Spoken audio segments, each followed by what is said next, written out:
1절부터 16절까지 말씀을 한 절씩 교독합니다. 우리가 다 하나님의 아들을 믿는 것과 아는 일에 하나가 되어 온전한 사람을 이루어 그리스도의 장성한 분량이 충만한 데까지 이르리니,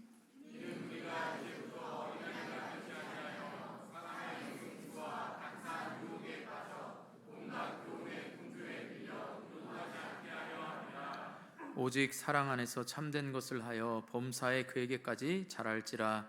그는 머리니 곧 그리스도라. 그에게서 온 몸이 각 마디를 통하여 도움을 받음으로 연결되고 결합되고 각 지체의 분량대로 역사하여 그 몸을 자라게 하며 사랑 안에서 스스로 세우느니라. 아멘. 우리 좌와 앞뒤에 있는 분들을 축복하면서 인사하겠습니다. 당신의 성장이 교회의 성장입니다. 당신의 성장이 교회의 성장입니다.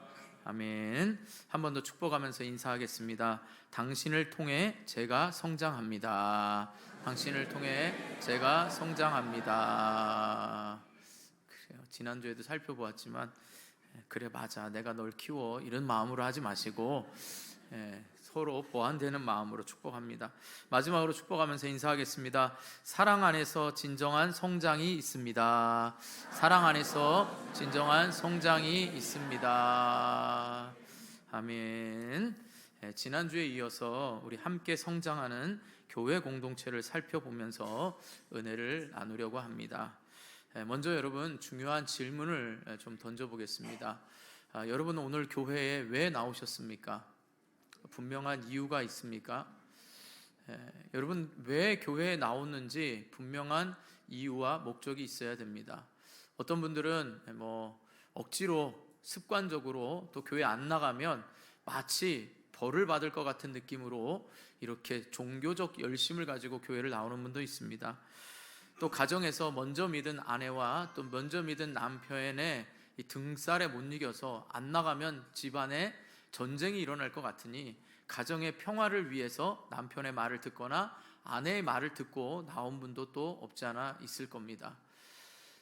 그렇다면 여러분, 교회는 왜 나와야 될까요? 새가족 첫 시간에 하는 질문이기도 하고, 또 첫 시간부터 교회가 어떤 곳인지를 바로 알아야 됩니다. 여러분, 교회를 종탑이라고 우리가 상징적으로 비유하자면 한번 따라해 보시기 바랍니다. 100세 이하는 다 따라해 보시면 됩니다. 안 하시면 제가 사랑의 눈으로 째려볼 겁니다. 왜 안 드십니까? 네, 결코 제가 비난하지 않습니다. 사랑의 마음입니다. 네, 자, 따라하는 겁니다. 교회를 통해 생명을 얻고, 교회를 통해 생명을 유지하고, 교회를 통해 생명을 풍성히 얻게 하기 위함이다. 교회가 이 삼각형의 교회 탑의 상징이라면 생명을 얻는다는 건 우리 임산부 생명을 잉태하는 겁니다. 교회를 통해서 반드시 우리가 기대하는 건 뭐냐? 새로운 생명, 즉 구원받는 자의 수가 늘어나는 것과 우리가 교회를 통하여 새로운 생명을 얻는 것이 가장 중요하고 또한 복된 일인 것입니다. 그렇다면 교회를 통하여 생명을 얻었다면 생명을 유지해야 되는데 교회를 나와야 됩니다. 이 말은 우리가 나온 것 같지만, 우리가 생명을 얻은 것 같지만 우리가 한 게 아닙니다. 하나님이 새로운 생명을 우리 안에 넣어주시고 믿어지게 하셨고, 또한 우리를 교회로 부르셔서 사탄은 끊임없이 우리로 하여금 하나님과 멀어지게 하지만 하나님의 부르심이 우리를 이 자리에 오게 하셔서 생명을 유지한다는 건 우리가 그저 후퇴하는 삶이 아니라 하나님께서 붙드시고 지키셔서 견고하게 그 자리를 지키고 있는 복된 삶임을 깨달으시기 바랍니다. 그러니까 이 자리에 온 것 자체가 여러분의 삶은 하나님이 지키시고 보호하시고 붙드시는 것입니다. 그거로 만족해서는 안 됩니다. 하나님은 단순히 우리를 이 자리에 붙드시고 지키시는 게 목적이 아니라 하나님은 저와 여러분, 우리 모두에게 복 주시기를 원하시고 지키시기를 원하시며 더 풍성히 주시기를 원하시는 분이십니다. 요한복음 10장 10절에 분명히 말씀합니다. 내가 온 것은 양들로 하여금 더 풍성하게 하기 위함인 것입니다. 예수님이 우리의 목자가 되신 이유 또한 양들로 하여금 푸른 초장과 맑은 시내로 인도하시기 위해서 우리를 기르시고 먹이시고 입히시기 위한 것이 결코 우리로 하여금 다이어트하게 만드시는 분이 아니십니다. 그러므로 지난주에 말씀드렸지만 여러분, 그리스도인들은 잘 살아야 됩니까? 못 살아야 됩니까? 잘 사는 게 하나님의 뜻입니다. 잘 사는 그 하나님이 주신 것을 어떻게 이용하고 어떻게 하나님의 방법대로 사용하는가, 이것은 우리의 문제지만 하나님은 우리에게 복 주시길 원하시고 지키시길 원하시고 우리로 하여금 더 풍성히 누리기를 원하십니다. 여러분, 여기에서 분명히 출발을 해야 됩니다. 그럼 여러분은 오늘 교회에 왜 나오셨습니까?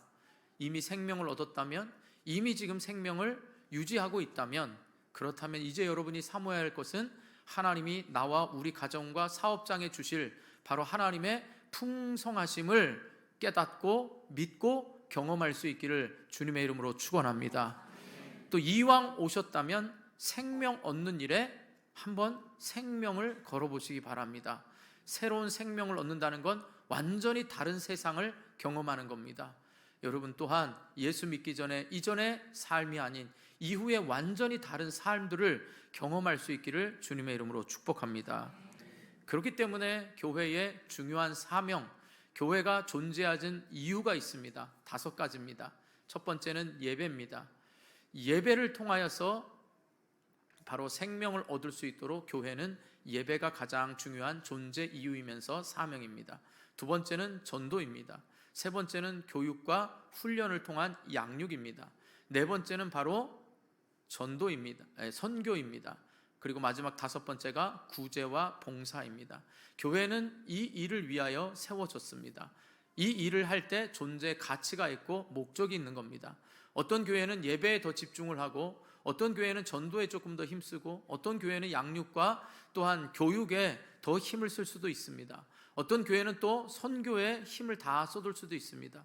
또 어떤 교회는 구제와 봉사에 힘을 다 쏟을 수도 있습니다. 그러나 하나님이 기뻐하시는 건 바로 이 5가지 사명을 균형 있게 골고루 함으로 인하여서 하나님께 영광이 되고 이웃과 또한 세상 사람들에게 소금과 빛의 역할을 감당하기를 하나님은 기뻐하시는 것입니다. 그래서 이방의 빛으로 우리를 사용하시기를 원하시는 겁니다. 이 일을 위해서 교회는 존재합니다. 또한 우리의 신앙은 반드시 교회를 통하여 새 생명을 얻었다면 자라야 됩니다. 생명이 있다라는 건 성장하는 겁니다.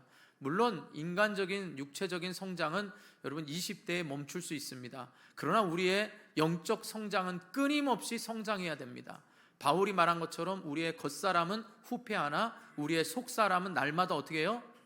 새로워지고 성장하고 강건해야 되는 겁니다. 그럼 우리의 영혼이 성장하고 강건해지기 위한 성장과 성숙의 또 5가지가 있습니다. 요소가 여러분이 성장하고 성숙하기 위해서 첫 번째는 예배입니다. 교회의 존재 목적도 예배이고 우리가 성장하고 성숙하는데도 예배입니다. 그러니까 여러분은 예배를 생명을 걸어야 됩니다. 이 예배를 통하여 삶을 풍성히 누리려고 몸부림치면서 하나님의 음성을 들어야 되는 것입니다. 두 번째가 봉사입니다. 우리는 봉사를 통하여 나와 너, 우리가 지난주에 살펴보았지만 유기적 관계를 통하여 내가 봉사함으로 하나님의 은혜에 감사로 보답하고 사랑하면서 봉사를 통하여 다른 사람에 통하여 나를 바라보면서 우리는 성장하고 성숙해지는 겁니다. 아이도 결코 혼자 자랄 수 없습니다. 혼자 성장하고 성숙할 수 없습니다. 반드시 사회적 공동체를 통하여서 아이들은 인격이 성장하고 성숙합니다. 세 번째는 교육과 훈련입니다. 이게 바로 양육입니다. 여러분, 앞서 우리 민재 형제가 고백했지만 모태신앙인데 한 번도 세가족 교육을 안 받아본 분도 있습니다.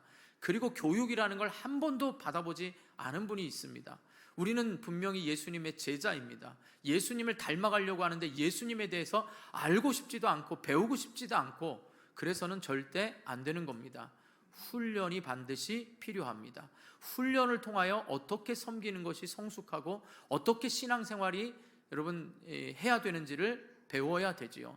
네 번째는 아까 민재 형제도 그랬죠. 내가 열심히 봉사하고 열심히 교육받았는데 왜 나에게 이런 일이 생길까? 고난을 통해서, 네 번째는 고난을 통해서 성장하고 성숙합니다. 하나님을 믿는 내 믿음이 정말 하나님이 나에게 은혜 베푸시고 복 주시기 위한 그 믿음 안에 내가 지금 그 일을 하고 있는지, 아니면 단순히 내가 교회 빠지면 벌 받을까 봐 교회 열심히 나오고 봉사하면 복 주시려고 하는가 보다, 이렇게 하나님을 섬기는 건 잘못된 겁니다. 그래서 그것이 진짜인지 아닌지 하나님은 고난을 통하여 우리를 테스트하십니다. 그래서 우리는 고난 가운데 하나님을 더 깊이 알게 되고 성장하고 성숙합니다. 마지막 다섯 번째는 우리는 롤 모델을 통하여 성장하고 성숙합니다. 신앙의 관계 속에서 저 사람의 신앙을 보고 우리는 관계 속에서 어떻게 저 가정이 저럴 수 있을까? 나 같으면 정말 원망하고 불평할 텐데 어떻게 그런 상황 가운데서도 하나님을 찬양하고 하나님의 가장 좋은 것을 주실 걸 기대하면서 어쩜 저렇게 살아갈까? 아니, 저분은 사업도 어렵고 경제도 어렵고 아이 육아하기에도 바쁘고 여러 가지가 바쁜 가운데서도 어떻게 저렇게 모든 일들을 해내지? 기쁨으로. 우리는 그걸 롤 모델이라고 합니다. 우리는 예수님을 닮아가야 되지만 그 예수님이 보여진 그 삶으로 살아가는 사람들을 통하여 성장하고 성숙합니다. 그래서 우리는 함께 기도해주고, 나도 경험해봤는데 그 일은 내 힘으로 안 되니 함께 기도해주고 함께 울어주고 함께 웃어주는 공동체를 통하여 성장하고 성숙하는 것입니다. 그래서 우리는 지난주에 두 가지를 살펴보았지요.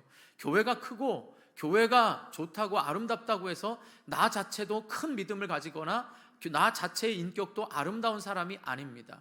내가 성장하는 것만큼 교회는 성장하고 성숙합니다. 그러니까 여러분들이 우리 원당교회를 정말 좋은 교회로 이 지역에 인식시키고자 한다면 여러분들의 삶이 보여지는 많은 사람들에게 인정받을 때에 원당교회는 좋은 교회다라고 평가를 받을 수가 있는 것입니다. 그것은 저 혼자만 잘해서는 안 됩니다. 우리 모두가 바로 원당교회를 대표한다는 걸 아셔야 됩니다. 물론 실수했을 때 책임은 저에게 더 큰 영향력이 있겠지만 우리 모두가 성장하고 성숙해야 됩니다. 또한 나만 성장한다고 되는 게 아니라 나의 성장은 이웃과의 관계 속에서 나와 너의 유기적인 관계를 통하여 성장하고 성숙하지요. 왜냐하면 내가 혼자 살 때에는 불편함이 없었습니다. 그런데 다른 사람과 지내보니 내 성격이 급하구나, 내 성격이 너무 여유가 있구나, 내 성격이 너무나 무계획적이구나, 내 성격이 너무나 계획적이구나, 나는 너무나 주도적인 사람이구나, 아니 나는 너무나 고집이 센 사람이구나. 이것을 이제 다른 사람을 통하여 알게 되는 것입니다. 이걸 통하여 하나님은 우리로 하여금 어떻게 해요? 형성된 공동체 안에서 성장하고 성숙하기를 원하는 거지요. 그래서 우리는 지난주에 이 두 가지를 살펴보았습니다. 오늘은 마지막 시간으로 우리가 성장하고 성숙하는데 꼭 필요한 요소가 무엇인지 살펴보면서 은혜를 나누려고 합니다. 가장 중요한 나의 성장, 다른 사람을 통한 성장도 있지만 그 모든 것 안에는 뭐가 있냐? 사랑 안에서 진리를 추구할 때만 성도는 진정한 신앙 성장을 가능케 한다라는 것입니다. 다시 말씀드립니다. 나의 성장, 그리고 나와 너의 형성된 성장, 그것은 바로 우리가 사랑 안에서 진리를 추구할 때 진정한 신앙 성장을 가능하게 한다라는 것입니다. 우리 15절 한번 보시기 바랍니다. 15절 시작.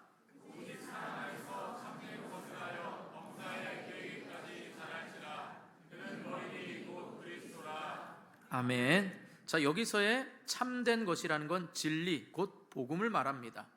그러니까 복음은 여러분 예수 그리스도에 관한 모든 것이 복음입니다. 그리고 그것이 참된 진리입니다. 다른 말로 하면 뭐냐? 바로 우리가 예수님의 장성한 분량이 충만한 것까지 이르기를 바란다면 어떻게 해야 되냐? 우리의 생각과 언어와 행실의 모든 기준을 복음의 진리에 두어야 된다는 겁니다. 쉽게 말하면 예수님이 행하신 모든 대로 행할 때 우리는 예수님의 장성한 분량에까지 자라는 거지요. 따라하면 되는 겁니다. 이해하시겠죠? 예수님이 하신 모든 것을 따라하면 됩니다. 우리의 가치관, 생각, 우리의 모든 언어와 행실을 예수님을 따라하면 되는 것입니다. 그러므로 우리는 그리스도의 장성한 분량은요, 지식으로 끝나서는 안 됩니다. 공부를 많이 했다고 그걸로 만족하면 안 됩니다. 간혹 어떤 분들은 목사님 저는 다른 교회에서 다 그 공부했는데요, 공부가 여러분 끝내는 게 아닙니다. 제가 말씀드렸죠. 그 공부는 공동체 안에서 또 누구와 함께 또 그 상황에서 하나님이 주시는 말씀을 통하여 끊임없이 우리는 성장하고 성숙해야 되는 것입니다. 그런데 더욱 중요한 건 지식으로 우리가 잘하는 게 아니라 그 진리의 말씀을 살아내며 몸부림칠 때에 우리는 예수님을 닮아갈 수가 있는 것입니다. 그래서 가치관의 변화가 굉장히 중요합니다. 여러분 쉽게 한번 예를 들어보겠습니다. 진리 안에서의 가치관의 변화. 여러분 결혼을 할 때 예를 들어보겠습니다. 결혼을 할 때에 서로에게 있어서 성경은 뭐라고 말합니까? 진리는 돕는 배필이라고 말합니다. 그래요, 안 그래요? 너는 나의 유익이 되어라 이렇게 말하십니까? 아니지요. 결혼하면서 뭔가 덕을 보려고 하는 분, 그러면 어떻게 해요? 내가 저 사람에게 맨날 희생만 해 이러면 더 살고 싶습니까? 지금 그렇게 살고 계셔서 말을 안 하시는 거예요? 대답을 좀 해보세요. 유익이 되도록 하는 겁니다. 성경은 분명히 돕는 배필이 되라고 말합니다. 그런데 우리는 무엇인가 나에게 유익을 구합니다. 왜 너는 이렇게 안 해주냐고, 왜 나한테 안 해주냐고 말합니다. 이걸 교회에 적용을 해보십시오. 여러분 교회를 통하여 여러분은 유익을 얻기를 원하십니까? 아니면 교회를 통하여 여러분에게 보여주시는 하나님의 그 비전에 여러분이 돕는 자가 되기를 원하십니까? 네, 한 10병도 안 돼요. 다 도움 받으려고 왔지요. 그렇게 되면 어떻게 돼요? 도움이 안 되면 여러분은 교회를 떠납니다.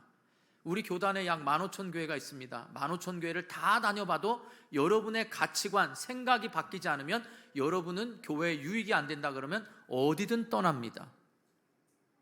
이게 가치의 변화입니다. 그러니까 우리가 예수님의 장성한 분량에 이르려면 내 생각이 아니라 왜 하나님이 우리 교회를 보내셨고 왜 그 사람을 만나게 하고 왜 그 회사를 다니게 하고 왜 이렇게 하나님이 하셨을까에 대한 하나님의 생각, 하나님의 언어, 하나님의 태도로 가치관이 바뀌어야 되는 것입니다.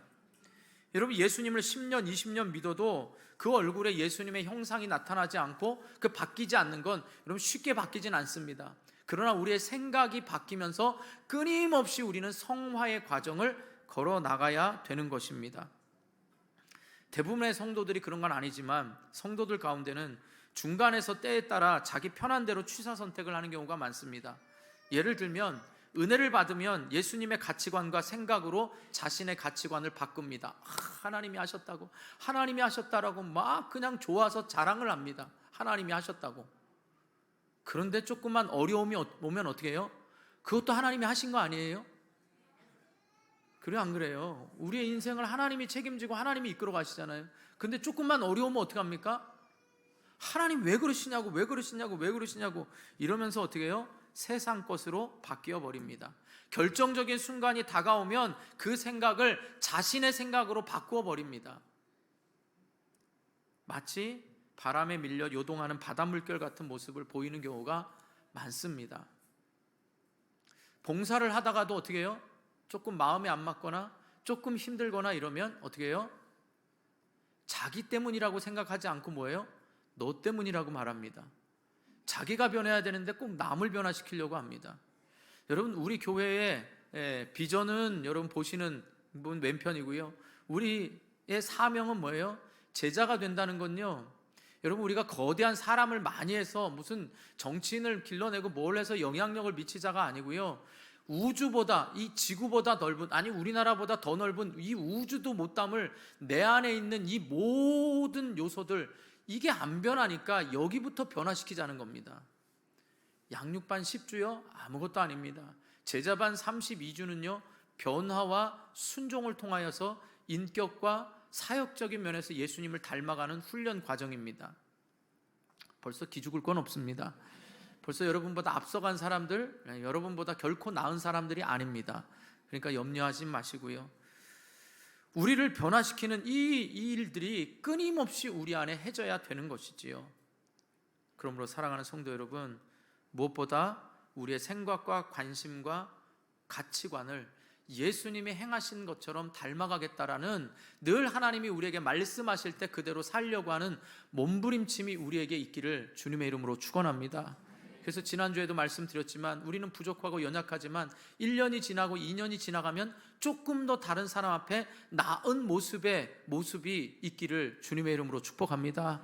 우리 교회가 오래되면 오래될수록 더욱더 예수님의 마음을 담고 예수님이 행하신 대로 우리도 이 지역 사회를 위하여 기꺼이 주님의 사랑을 흘려보내는 교회가 될 수 있기를 주님의 이름으로 축원합니다.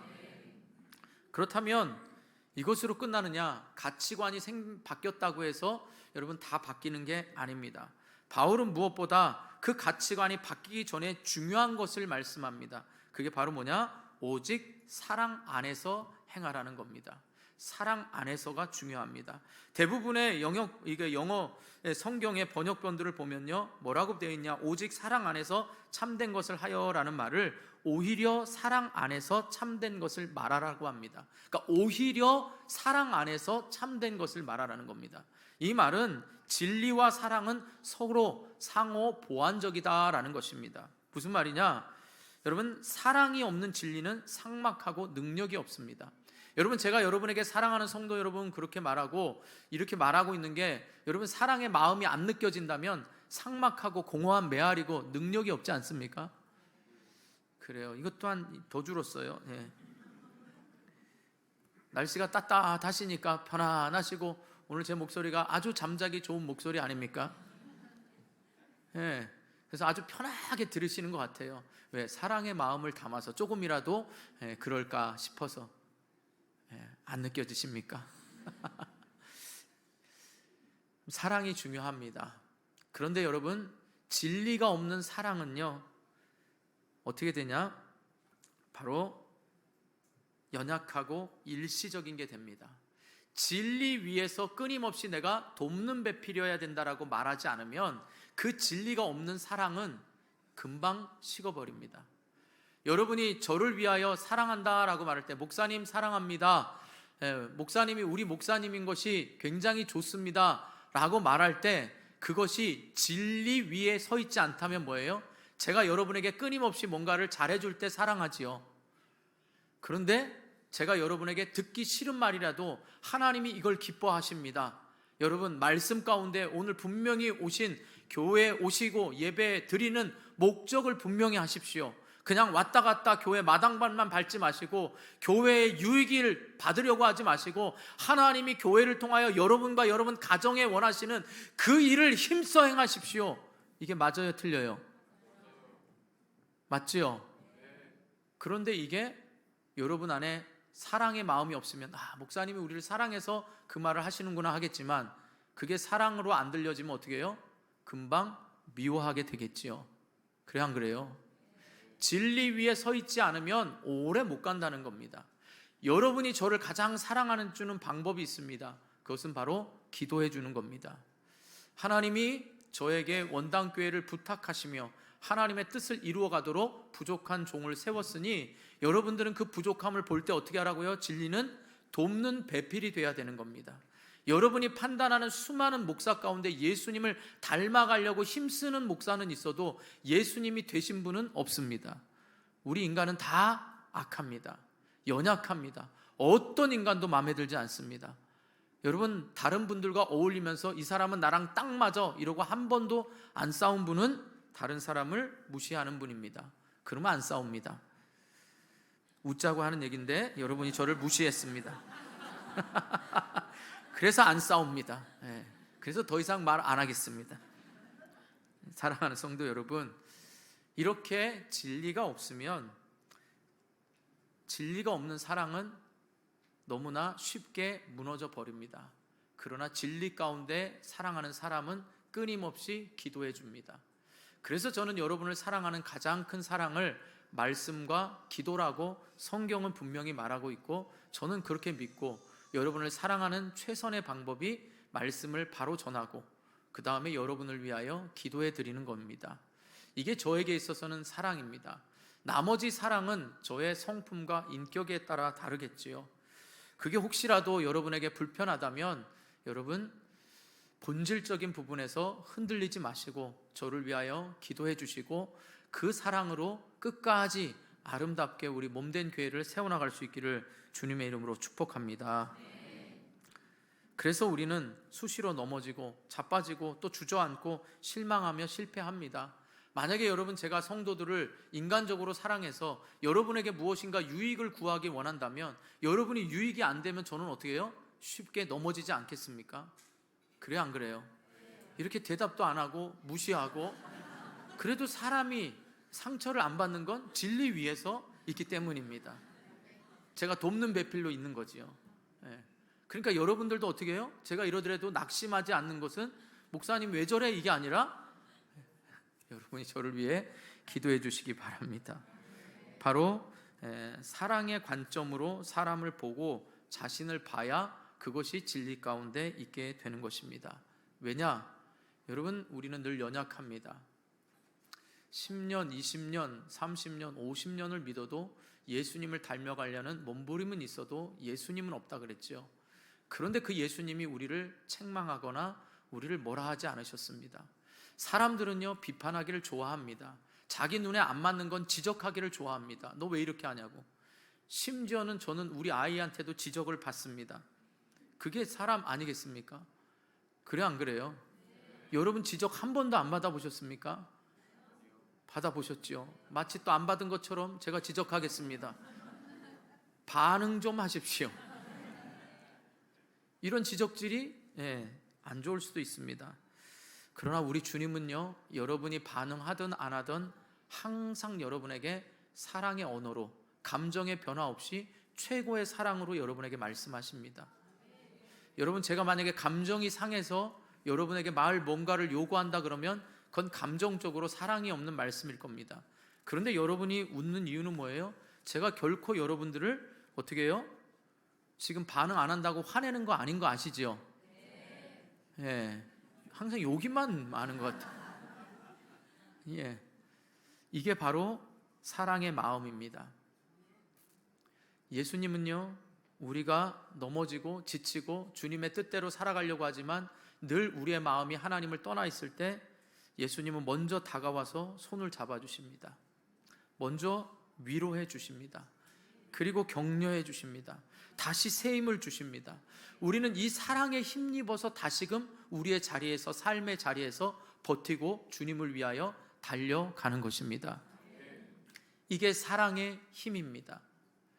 그래서 예수님은, 여러분, 십자가상에서 제일 먼저 하신 말씀이 뭔지 아십니까? 우리를 향하여 용서의 말씀을 하셨습니다. 금요일날 우리가 말씀을 나눴잖아요. 어쩜 이렇게 말씀이 여러분 우리에게 반복적이고 깊이 있게 말씀하시잖아요. 여러분, 셀 모임에서 나눌 것도 이제 다음 주가 사랑입니다. 여러분, 우리에게는 사랑을 다 받기를 원하지만 나조차도 사랑을 주는 데는 익숙하지 않습니다. 사랑을 많이 받아본 사람만 사랑을 줄 수가 있습니다. 왜냐하면 사랑해라는 말을 평소에 자주 듣는 사람은 사랑해, 사랑해라는 말이 여러분 어색하지 않습니다. 그런데 평생 사랑해를 한 번도 안 해본 사람이, 평생 사랑해를 말도 안 해본 사람이 갑자기 사랑해 그러면 어떻게 해요? 어딘가 막 도망가려고 그러고 눈동자가 흔들리고 막 그럽니다. 지금 제가 인사를 서로 나누고 싶지만 모르는 분에게 사랑해 이랬다가 큰일 납니다. 예전에 114 안내원들이 사랑합니다 고객님 이랬다가 이제는 바뀌었습니다. 반갑습니다로. 아십니까? 전에 안 해봐서 모르죠. 그러니까 그 사랑의 말이 오해의 요소가 있습니다. 그러나 여러분 분명히 아시기 바랍니다. 우리의 사랑은 예수님의 사랑으로부터 시작된 사랑이어야 되는 것입니다. 그래서 예수님이 첫 마디가 뭐였어요? 저들이 하는 것을 알지 못한다. 우리를 먼저 이해하셨습니다. 저 사람이 왜 저런지. 제가 가끔 그런 말 합니다. 저도 어떻게 보면 조금 이제는 기성세대이지 않겠습니까? 예전에는 혈액형으로 사람을 판단하거나 이런 것들을 굉장히 못마땅하게 생각했습니다.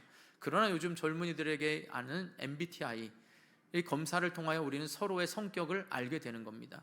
그 말은 성격을 판단해서 너는 급하구나, 너는 계획적이구나, 너는 무계획적이구나, 이걸 판단하려는 게 아니라 상대를 이해하기 위한 겁니다. 너는 계획을 무계획적이구나, 근데 난 계획적이야. 그러니까 어떻게 해요? 무계획은 계획을 따라오면 편하잖아요. 그런데 그 계획이 계속 계획을 말하면 무계획은 어떻게 해요? 힘들지요. 그럼 이걸 서로를 알아야지요. 그러면 적정한 선에서 서로를 이해할 수가 있는 것입니다. 이 모든 것에 그래서 사랑 위에, 사랑 안에서 진리가 세워져야 되는 것입니다. 그러니까 교회 일도 어떻게 해요? 사랑이 없이 일을 하다 보면 비판적입니다. 사랑이 없이 하면 지적질만 됩니다. 여러분 갈라디아서 5장 6절 한번 보시죠. 시작.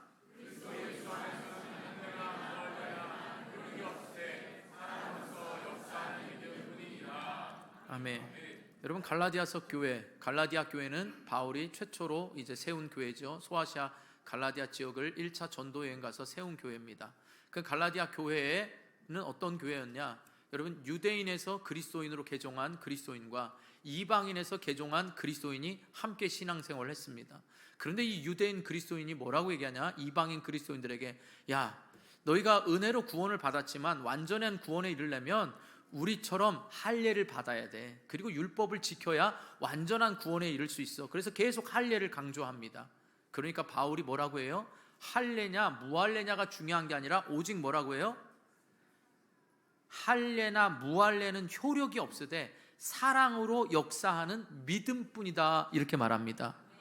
그럼 여러분 신앙생활 이렇게 해야 돼, 이렇게 해야 돼, 이렇게 해야 돼, 그 기준이 아니라 그 모든 것엔 사랑으로 가르치고 사랑으로 봉사하고 사랑으로 세워줄 수 있기를 주님의 이름으로 축복합니다. 그러니까 진리 위에 서 있다고 하는 분들, 내 안에 사랑을 더 달라고 기도하시기 바랍니다. 사랑이 많은 분들 무조건 덮어준다는 게 아니라 뭐예요? 그 안에 진리로 세워줄 수 있기를 주님의 이름으로 축복합니다. 그래서 디모데후서 1장 13절 14절 보시기 바랍니다. 시작.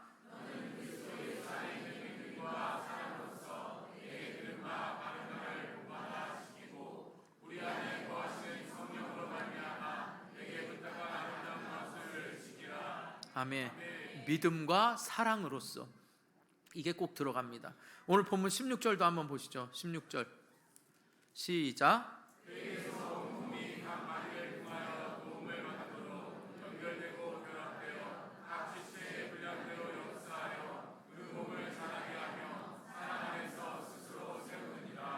아멘.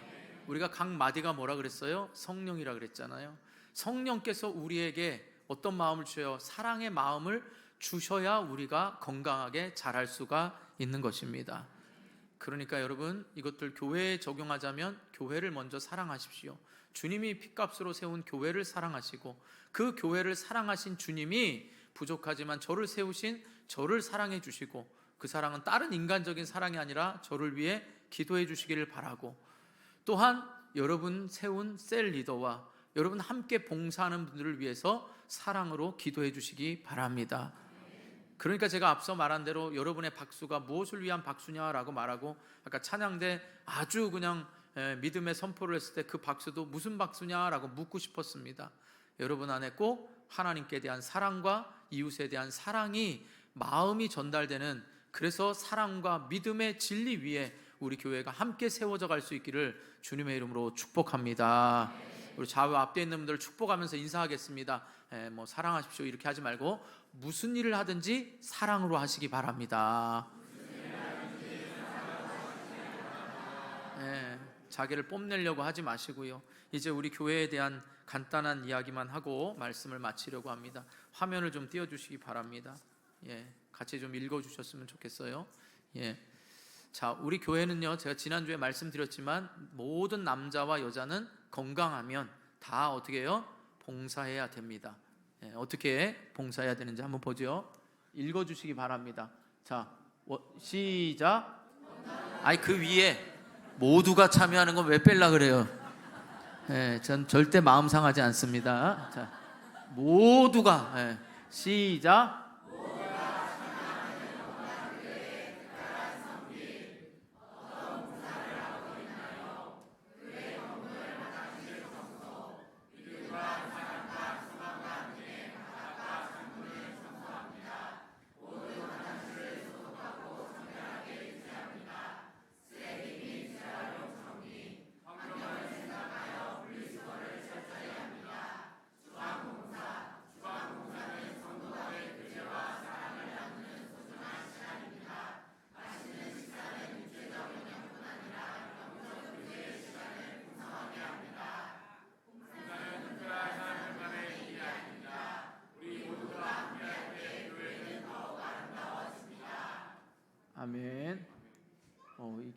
그전 걸로 했나 봐요. 예. 아까는 53%였는데 갑자기 60%로 일부 예배 끝나고 늘은 것 같아요. 깜짝이야. 예. 여러분, 우리 교회는요, 남녀 건강하면 다 봉사를 해야 됩니다. 그래서 지금 어떻게 하고 있느냐, 여러분, 여성 같은 경우에는 똑같이 청소하고 주방 봉사하고 남자는 청소하고 설거지합니다. 토요일 날 청소하는 여성분들은요, 15개 조에 7명씩 소속이 되어 있고요, 주방 봉사는 10개 조에 8명씩 소속되어 있습니다. 그래서 이분들이 2주씩 여러분 청소를 합니다. 이렇게 하고 있다면 여러분 비전홀에 올 때 제가 부탁드립니다. 음식물은 이곳 비전홀에 가지고 들어오는 것은 제가 그것이 하나님 앞에 정죄하고 이런 게 아닙니다. 최소한 하나님 앞에 여러분이 어디 가고 어디 있을 때 그곳에 홀에 우리가 먹을 것 음식을 들어가지 않는 것처럼 여러분들이 그런 것들은 주의해서, 요즘은 친환경 세대니까 텀블러가 얼마나 공짜로 주는 게 많습니까?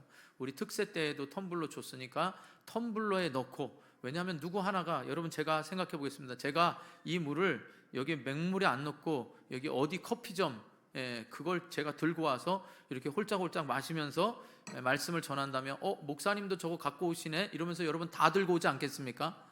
그럼 예배 시간에 위하여 이러고 한번 다 먹겠습니까? 그러지 않잖아요. 그러니까 누군가의 한 사람의 한 것은 해도 된다, 이걸 안내위원은 절대 말 못합니다. 그냥 또 마음 상할까봐 사랑의 눈으로 그냥 봅니다. 그러나 저는 사랑의 마음으로 분명히 말합니다.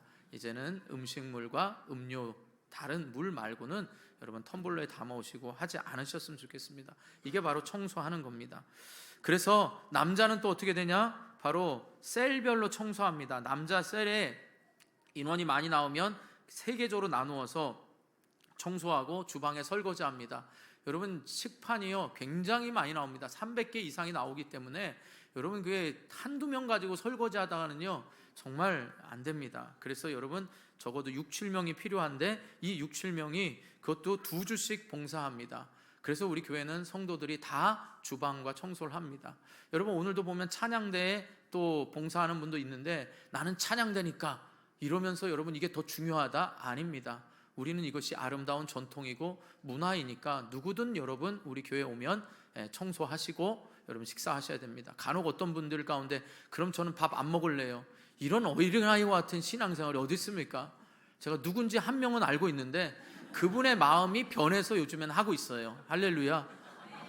초창기에는 그러더라고요. 셀 리더한테 들어보니까 이걸 강제적으로 이렇게 시키는 게 어디 있습니까? 그래서 밥 안 먹겠답니다. 근데 지금 잘하고 있습니다. 왜 여기에 가치를 둬야 되냐? 다음 화면 보여주시죠. 다음 화면. 네. 또 읽습니다. 자, 시작.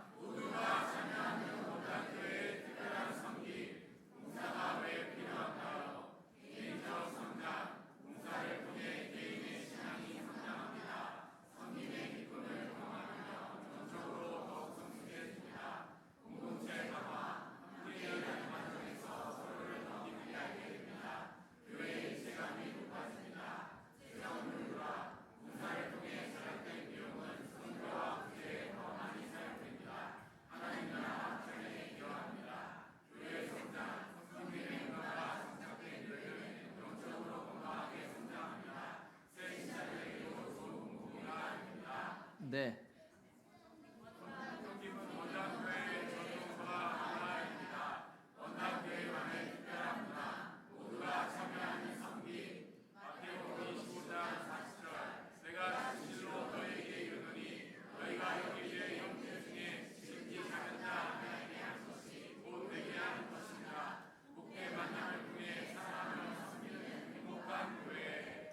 아멘. 여러분 앞으로의 세대가 되면 우리의 자녀들은 아마 로봇을 고용할지도 모르겠습니다. 그리고 설교도 AI가 가장 최근의 설교가 가장 좋은 설교를 할 시대도 다가올지 모르겠습니다. 이미 유럽에서는 AI가 설교하고 있습니다. 여러분 이게 현실입니다. 우리 아이들은 점점 집안의 자기 방 청소도 할 줄 모르는 아이가 될지 모르겠습니다.